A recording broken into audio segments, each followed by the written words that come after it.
Hello, everyone, and welcome to this episode of Stories That Shape Us. I'm dealing with abandonment this week, and today I want to talk about three self-protecting behaviors of people with abandonment live, demonstrate, practice, or have. Three self-protecting behaviors that people with abandonment have. So, the first one I want to talk about is trust.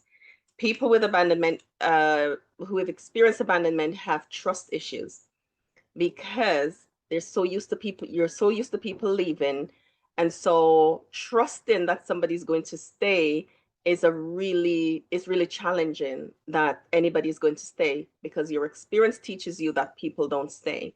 Now, it's not perhaps your experience as a child, as an adult, it's your experience as a child, but that may have recreated itself so many times in your life, either through attracting or being in relationships with people who can't be trusted because of a pattern that you're familiar with and that you're used to. And so you just kind of do relationships with these people because it's so familiar. Or, or it's the things that you experience in childhood that you take with you, and this lack of trust has traveled with you throughout your life. But in any event, sometimes this becomes a self-fulfilling prophecy that people can't be trusted. Also, because sometimes we set it up so that trust becomes a problem in the relationship, and so to fulfill the prophecy that we can't trust people. Sometimes you might have relationships that you don't have clear boundaries in. You don't tell people what the parameters are. You don't tell them what you need. And so they do things, and to you that comes as a crippling betrayal of trust, which confirms for you the view that people can't be trusted. I mean, we could spend a good while on talking about just trust and how it demonstrates itself when we experience abandonment, and some of the things that we can do to begin to learn how to trust people. One of the really important things for us to do is to communicate, to tell people, to know what we need and ask for what we need, and do it in a way that is clear and concise and make it non-negotiable, right? So we can start to understand and become aware of this for ourselves, so we can go into relationships where there's safety, emotional safety, and you can feel safe to begin to learn how to trust. And number two is, you feel that uh, you you're closed, sometimes distant, because the issue of trust and believing that people are going to leave make you be so protective of self that you're not relaxing relationships.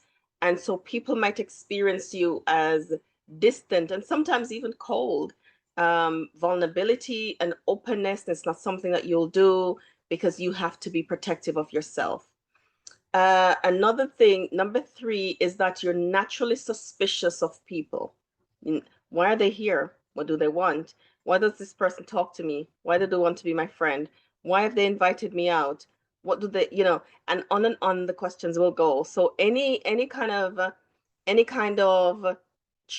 anybody who tries to be friendly with you will bring suspicion. You'll be so suspicious because you'll be questioning yourself. Well, what do they want?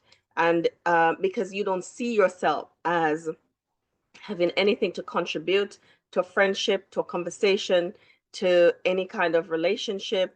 So you're naturally thinking people want something when they try to befriend you. And maybe in the past you've been right, because people who befriend you in the past, before you're aware of it, only wanted something. They came to take, because they sometimes some people can spot vulnerability, and they came to take, they got what they want, and they leave. Sometimes one of the things that we develop as people who experience abandonment is codependency.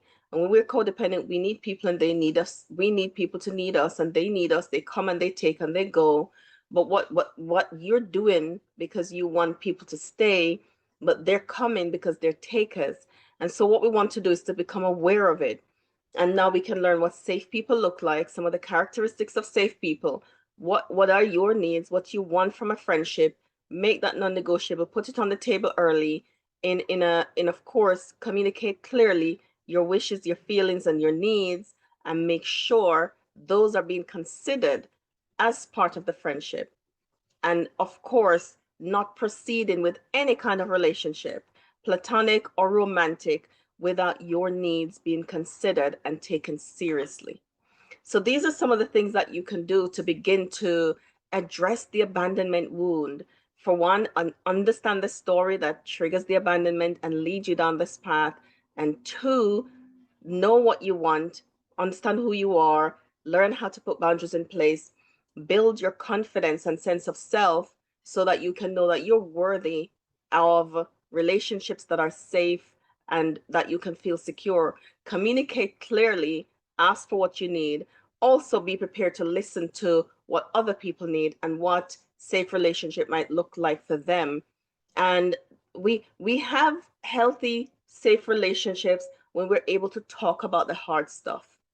When we can talk and when we can take away what's ours and we can leave the rest.